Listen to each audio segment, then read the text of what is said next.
আপুনি চাই আছে লাইভ আৱাৰ অৰুণাচলৰ ইটানগৰত সদৌ অসম ছাত্ৰ সন্থা আৰু সদৌ অৰুণাচল প্ৰদেশ ছাত্ৰ সন্থাৰ গুৰুত্বপূৰ্ণ সভা অবৈধ বিদেশী নাগৰিকৰ জ্বলন্ত সমস্যা আৰু অসম অৰুণাচলৰ আন্তঃৰাজ্যিক সীমা সমস্যাৰ বিষয়ত অনুষ্ঠিত হয় আলোচনা সভা আছুৰ সাধাৰণ সম্পাদক শংকৰ জ্যোতি বৰুৱা মুখ্য উপদেষ্টা সমুজ্জ্বল কুমাৰ ভট্টাচাৰ্য উপদেষ্টা প্ৰকাশ দাস আপছুৰ সভাপতি দজি টানা তাৰা সাধাৰণ সম্পাদক তিমু তালি অধ্যক্ষ দিব্য মুজে অংশগ্ৰহণ কৰে এই আলোচনা সভাত সকলো অবৈধ বিদেশী কেন্দ্ৰীয় আৰু ৰাজ্য চৰকাৰে চিনাক্ত কৰি ভোটাৰ তালিকাৰ পৰা নাম কৰ্তন কৰাৰ লগতে বহিষ্কাৰৰ দাবী দুয়োটা সংগঠনৰ বাংলাদেশ চৰকাৰৰ সৈতে ভাৰত চৰকাৰে দ্বিপাক্ষিক চুক্তি কৰি সম্পাদন কৰা অসম চুক্তিৰ প্ৰতিটো দফা নিৰ্দিষ্ট সময়ৰ ভিতৰত কাৰ্যকৰী কৰা নাগৰিকত্ব সংশোধনী আইন অৰ্থাৎ কা শীঘ্ৰে বাতিল কৰা ভাৰত বাংলাদেশ সীমান্ত যুদ্ধকালীন তৎপৰতাৰে সিল কৰা খিলঞ্জীয়া মানুহক অসম চুক্তিৰ অধীনত সাংবিধানিক ৰক্ষা কবচ প্ৰদান কৰা আৰু সমগ্ৰ উত্তৰ পূৰ্বাঞ্চলৰ বাবে ইনাৰ লাইন পাৰ্মিটৰ ব্যৱস্থা কৰাৰ দাবী জনায় ইয়াৰ উপৰি আপছু আৰু আছুৰ এই বৈঠকতেই আপছুৱে অৰুণাচলৰ পৰা চাকমা শৰণাৰ্থী বহিষ্কাৰ কৰিবলৈ দীৰ্ঘদিন ধৰি কৰি অহা দাবীৰ প্ৰতি সমৰ্থন জনায় আছুৱে যৌথ সভাই অসম অৰুণাচল সীমা সমস্যা সমাধানৰ বাবে শীঘ্ৰে দুয়োখন ৰাজ্যৰ চৰকাৰক ফলপ্ৰসূ সিদ্ধান্ত গ্ৰহণ কৰিবলৈ দাবী জনায়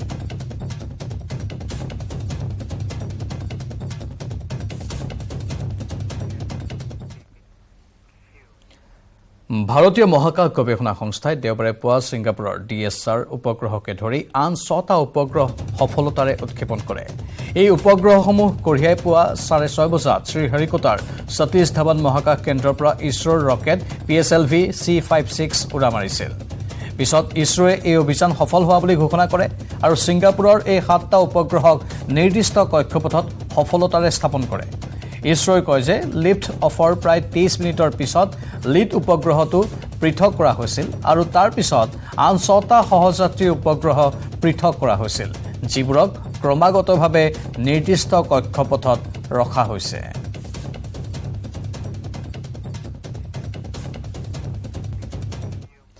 এবাৰ সামগ্ৰীত চৰকাৰী গাঁও প্ৰধানৰ গুণ্ডাগিৰি সামগ্ৰীৰ বৰমা ভগামুৰৰ গাঁও প্ৰধান ইদ্ৰিছ আলীৰ লগতে পৰিয়ালৰ 10 জন লোকক দলবদ্ধ আক্ৰমণত গুৰুতৰভাৱে আঘাতপ্ৰাপ্ত প্ৰতিবেশী দুজনকৈ লোক 10 জনকৈ লোকে দলবদ্ধভাৱে আক্ৰমণ চলালে যাৰ ফলত গুৰুতৰভাৱে আঘাতপ্ৰাপ্ত প্ৰতিবেশী দুজন লোক নিশা দোকান সামৰি ঘৰলৈ গৈ থকা বাটত আগভেটি চুকা অস্ত্ৰৰে নিৰ্মম প্ৰতিবেশী দুই লোকক প্ৰহাৰ কৰাৰ অভিযোগ উত্থাপন হৈছে অতি নিৰ্মমভাৱে জয়নাল আৰু মাইনুদ্দিন নামৰ দুই ব্যৱসায়িক দলবদ্ধ আক্ৰমণ কৰি প্ৰায় 7 লাখ টকা কাঢ়ি নিয়া বুলিও অভিযোগ ভুক্তভোগীৰ পৰিয়ালৰ আঘাতপ্ৰাপ্ত দুইজনক নিশাই নগাঁৱৰ সিমছ হস্পিটেলত ভৰ্তি কৰে পৰিয়ালৰ লোকে ঘটনা সংঘটিত হোৱাৰ পিছতেই ঘটনাৰ লগত জড়িত অভিযুক্ত আটাইকেইজনকে এতিয়া বিচাৰি থকা হৈছে কিন্তু সেই আটাইকেইজন ঘৰ এৰি পলায়ন কৰিছে আৰু আত্মগোপন কৰিছে সামগ্ৰী আৰক্ষী ঘটনা সংঘটিত হোৱাৰ খবৰ অনুসৰি কিছু সময়ৰ পিছত ঘটনাস্থলীত উপস্থিত হৈ তদন্ত আৰম্ভ কৰিছে গাঁৱৰ নাম ইদ্ৰিছ গামৰা কি হৈছিল ঘটনাটো কি ঘটনাটো ইহঁতৰ ঘৰৰ দোকানৰ পৰা আহি থাকোঁতে তাৰে ইহঁতৰ কিবা ৰৈ আছে থকাৰ পিছত এই অলপ দোকানৰ পৰা অলপ আগত আহোঁতেই সিহঁতৰ জোৰ জবস্তি কৰি টকা কিনি গুচিটো লৈ গ'ল কি দোকানৰ পৰা আহি এইটো ব্ৰইলাৰৰ ফাৰ্মৰ দোকান এইটো হোলচেলাৰৰ দোকান দে বেপাৰীৰ পৰা টকা লৈছে লাগিলে ইয়াত বেপাৰী আছে আপোনালোকে সুধি লওক টকা পইচা আনিছে না নাই টকা লৈ আহি গোটেই ঘৰত টকা কিনি লৈ আহোঁতে ঘৰৰ পৰা আহোঁতে অলপ দোকানৰ পৰা অলপ আঁতৰত আহি পেলাই সিহঁতৰ ৰৈ আছে কোনে এটা আছে আঞ্জুৰ হুছেইন জাকিৰ হুছেইন কিজিৰ হুছেইন মকবুল হুছেইন আমিৰ হামজা ইদ্ৰিছ আলী আৰু ইদ্ৰিছ আলী কোন হয় ইদ্ৰিছ আলী গাঁৱবুঢ়া লোকৰ পৰা যে কিমান টকা কিনে খাই সেইটো আৰু ক'বলৈ নাই কোন গাঁৱৰ গাঁওবুঢ়া এইটো বগামৰ গাঁৱৰ গাঁও এইবাৰ মণিপুৰত অবৈধ প্ৰব্ৰজনকাৰীৰ বিৰুদ্ধে আৰম্ভ বায়োমেট্ৰিক তথ্য সংগ্ৰহৰ অভিযান অবৈধ অনুপ্ৰৱেশৰ বিষয়টো বিবেচনা কৰি কেন্দ্ৰীয় চৰকাৰৰ পৰামৰ্শ অনুসৰি মণিপুৰ চৰকাৰে মণিপুৰত বন্দী হৈ থকা প্ৰব্ৰজনকাৰীৰ তথ্য সংগ্ৰহৰ অভিযান ইতিমধ্যে আৰম্ভ কৰিছে অবৈধ বিদেশীয়ে যাতে কোনো ধৰণৰ অসৎ উপায়েৰে ভাৰতীয় নাগৰিকত্ব লাভ নকৰে তাৰ বাবে এই অভিযান অবৈধ প্ৰব্ৰজনকাৰীৰ বৃহৎ পৰিসৰৰ আগমনে ৰাষ্ট্ৰীয় নিৰাপত্তাৰ প্ৰতি ভাবুকি কঢ়িয়াই আনিছে বুলি উল্লেখ কৰি ইয়াৰ সৈতে কৌশলগতভাৱে মোকাবিলা কৰিব লাগিব বুলি ক'লে মুখ্যমন্ত্ৰী এন বীৰেন সিঙে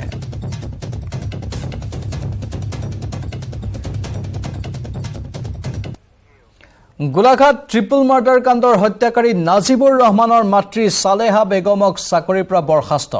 গোলাঘাট খণ্ড বন বিষয়া কাৰ্যালয়ৰ ৪ৰ্থ বৰ্গৰ কৰ্মচাৰী আছিল মাতৃ সালেহা বেগম।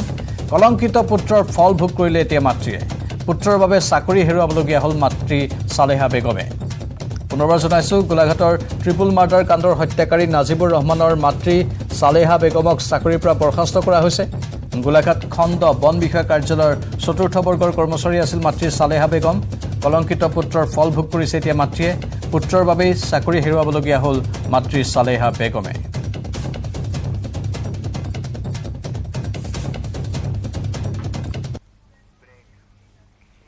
আৰু বাতৰিখিনিতে সময় হৈছে বাণিজ্যিক বিৰতিৰ। স্ট্ৰং নহয়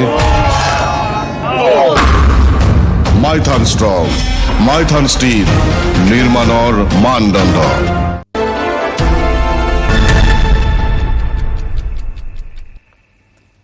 পুনৰ স্বাগতম বাতৰিৰ মাজলৈ।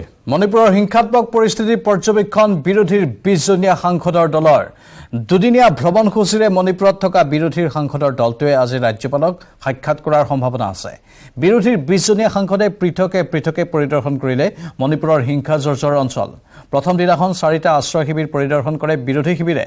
চুৰাচান্দপুৰৰ ২টা, ইম্ফল আৰু মৈৰাঙত এটাকৈ আশ্ৰয় শিবিৰ পৰিদৰ্শন কৰি ভুক্তভোগী লোকসকলৰ সৈতে মত বিনিময় কৰে বিৰোধী ঐক্যমঞ্চৰ প্ৰতিনিধি দলে। প্ৰতিটো আশ্ৰয় শিবিৰলৈ গৈ বিৰোধী সাংসদসকলে বুজ ল'লে ভুক্তভোগীৰ অভাৱ অভিযোগৰ। আজি বিৰোধী ঐক্যমঞ্চৰ প্ৰতিনিধি দলটোৱে সাক্ষাৎ কৰিব ৰাজ্যপালক। লগতে আন আন আশ্ৰয় শিবিৰো পৰিদৰ্শন কৰিব দলটোৱে। মণিপুৰৰ শেহতীয়া পৰিস্থিতিৰ বুজ লৈ সদনত উত্থাপন কৰিব বিৰোধী ঐক্যমঞ্চ ইণ্ডিয়াৰ প্ৰতিনিধিৰ দলটোৱে।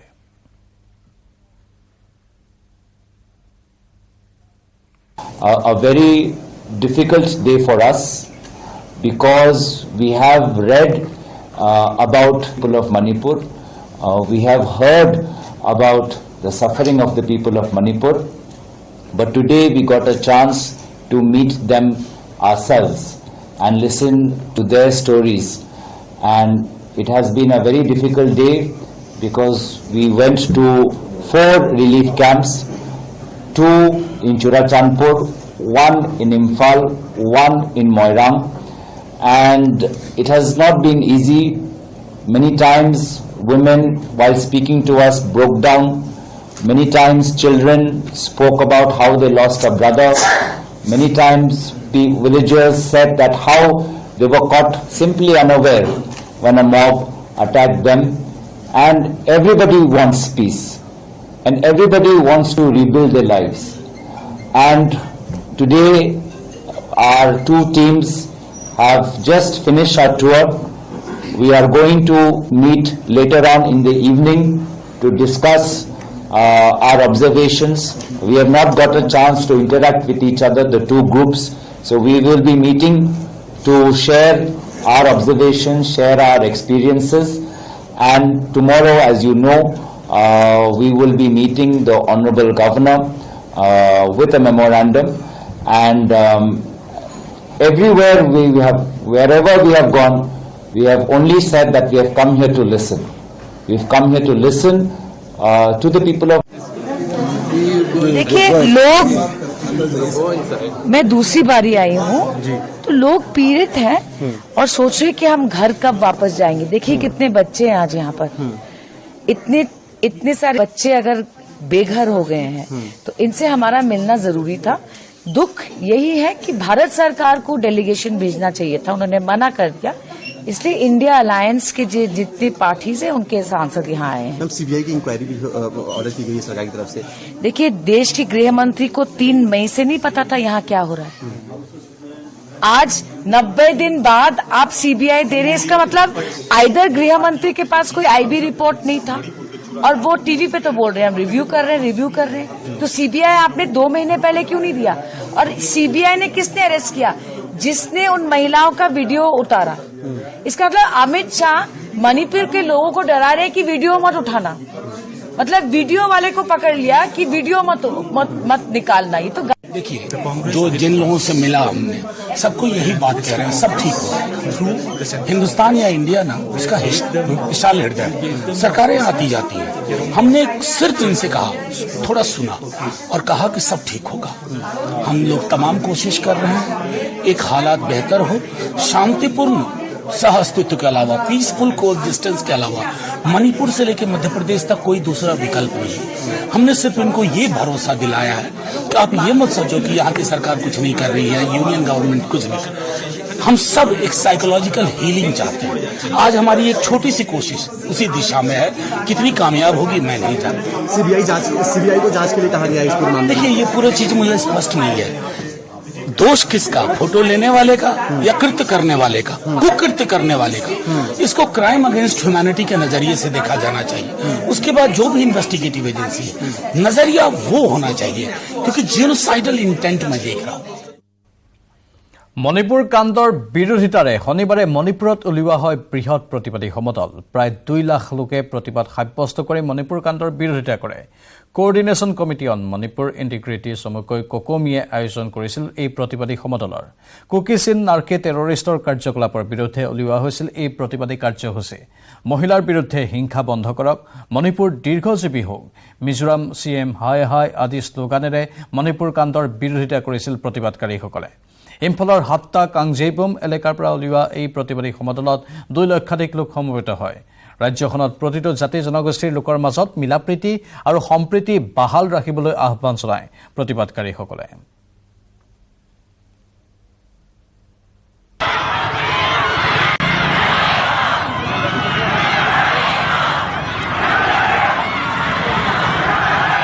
मणिपुर हजिक कुकी मेलेन्टियनसिंगना मैतैसी लोइसनब होनरिबा थबकसे सिगी मायोक्ता अखोय मैतै मचा अमोइना मणिपुर मचा अमोइना सि अखोय थेंगनदबा यादे अखोय युमदा वारे लेथोकबा यादे अखोय सि इहौसे सौगतबा यादे अदुगी नमैता थोरैन। ये रैली इसलिए हो रहा है, जब मई 3 तारीख को दंगा शुरू हुआ था, उसकी वजह से, उसके सिलसिले से अभी तक जो है मणिपुर में आग जल रहा है। हर चैनल पर, हर पत्रकार, हिंदुस्तान का हर कोने कोने पर मणिपुर जल रहा है, मणिपुर जल रहा है। जल तो रहा है, लेकिन बचाएगा कौन? कौन बचाएगा? जल रहा है, अपने सरकार नहीं है। मणिपुर का जो है বিজেপিৰ বিৰোধীৰ মণিপুৰ ভ্ৰমণক শ্ব অফ আখ্যা বিজেপিৰ ৰাষ্ট্ৰীয় সাধাৰণ সম্পাদক তৰুণ চুঘৰ। মোদী চৰকাৰে মণিপুৰত শান্তিৰ বাবে কাম কৰিছে, কিন্তু বিৰোধীয়ে কেৱল এখন নাটক মঞ্চায়ন কৰিছে বুলি কটাক্ষ কৰে বিজেপি নেতাজনে। केवल एक महज दिखावा है। प्रधानमंत्री श्री नरेंद्र मोदी जी की सरकार मणिपुर के जख्मों पर मरहम लगाने का काम कर रही है और विपक्ष ऐसी ड्रामेबाजी करके उन्हें खुरेद रही है, जख्मों को खुरेद रही है, जख्मों पर नमक छिनक रही है। केवल एक महज दिखावा है। प्रधानमंत्री श्री नरेंद्र मोदी जी की सरकार मणिपुर के जख्मों पर मरहम लगाने का काम कर रही है और विपक्ष ऐसी ड्रामेबाजी करके उन्हें खुरेद रही है, जख्मों को खुरेद रही है, जख्मों पर नमक छिनक रही है। ইফালে বিৰোধীৰ মণিপুৰ ভ্ৰমণক লৈ প্ৰতিক্ৰিয়া প্ৰকাশ মেঘালয়ৰ মুখ্যমন্ত্ৰী কনৰাড চাংমাৰ। ৰাজনৈতিক দলসমূহে এনে ভ্ৰমণ কৰিব পাৰে বুলি মন্তব্য মেঘালয়ৰ মুখ্যমন্ত্ৰীগৰাকীৰ।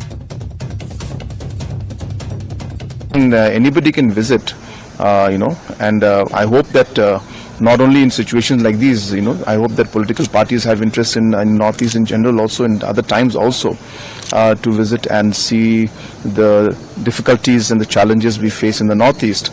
But everybody has a right to go, and the concerns have been expressed by everybody. I think everybody is united in the fact that we need to find peace. So it's good, and whatever the suggestions they bring back, we'll see. ৰাজ্যত পুনৰ চলিব বাল্য বিবাহ বিৰোধী অভিযান ছেপ্টেম্বৰত দ্বিতীয়বাৰলৈ চলিব বাল্য বিবাহ বিৰোধী অভিযান বঙাইগাঁৱত সংবাদমেলত ঘোষণা মুখ্যমন্ত্ৰী হিমন্ত বিশ্ব শৰ্মাৰ বহু বিবাহ আৰু বাল্য বিবাহৰ ওপৰত তীক্ষ্ণ নজৰ ৰাখিছে ৰাজ্য চৰকাৰে প্ৰথম অভিযানৰ পিছত ৰাজ্যত বাল্য বিবাহ বহু কমিছে বুলি মন্তব্য কৰি বহু বিবাহ আৰু বাল্য বিবাহ শূন্য কৰাৰ লক্ষ্য লৈছে বুলি মন্তব্য মুখ্যমন্ত্ৰীৰ ইতিমধ্যে প্ৰতিখন জিলাৰ আৰক্ষী অধীক্ষকক কঠোৰ নিৰ্দেশ দিছে মুখ্যমন্ত্ৰীয়ে বাল্য বিবাহত জড়িত অভিযুক্ত স্বামীয়ে জামিন পাব নোৱাৰে আৰু সেইবাবেই বা তাৰ বাবেই কঠোৰ হ'বলৈ আৰক্ষীক নিৰ্দেশ দিছে মুখ্যমন্ত্ৰীয়ে আমি জানো যে যথেষ্ট বাল্য বিবাহ অসমত কমিছে যোৱাবাৰ একশ্যনটোৰ পিছত এক প্ৰকাৰ বিভিন্ন জিলাত প্ৰায় না কি বৰাবৰ হৈ গৈছে কিন্তু তথাপিতো আমি কৈছো যে একেবাৰে নাটো হ'ব নোৱাৰে এছপি সকলে আমাক না বুলিয়ে কৈছে যে ছাৰ আমাৰ ডিস্ট্ৰিক্টত বহুত কমিছে আমি কৈছো বহুত কমাটো আমাৰ লক্ষ্য নহয় আমাৰ লক্ষ্যটো হ'ল জিৰো কৰা গতিকে এতিয়া তেওঁলোকে যাব তেওঁলোকৰ নিজৰ নিজৰ সোৰ্স লগাই তেওঁলোকে কৰিব আজিকালি যিবিলাকে ডেলিভাৰেটলি চাইল্ড মেৰেজ কৰে তেওঁলোকে নতুন নতুন নিয়মো ওলাইছে টু এভয়েড ল গতিকে আমি সেইবোৰ নজৰ আছে আমাৰ অহা ছেপ্টেম্বৰ অক্টোবৰ মাহত চাইল্ড মেৰেজৰ বিৰুদ্ধে আমি দ্বিতীয়টো অভিযান চলাবৰ বাবেও আমি সিদ্ধান্ত লৈছো আৰু ইতিমধ্যে আমাৰ আৰক্ষী অধীক্ষকসকলক এই ক্ষেত্ৰত যাৱতীয় নিৰ্দেশ এই কনফাৰেন্সৰ সময়ত দিয়া হৈছে আৰু ইয়াৰ লগে লগে সময় হৈছে এতিয়া বাতৰিৰ পৰা বিদায় লোৱাৰ নমস্কাৰ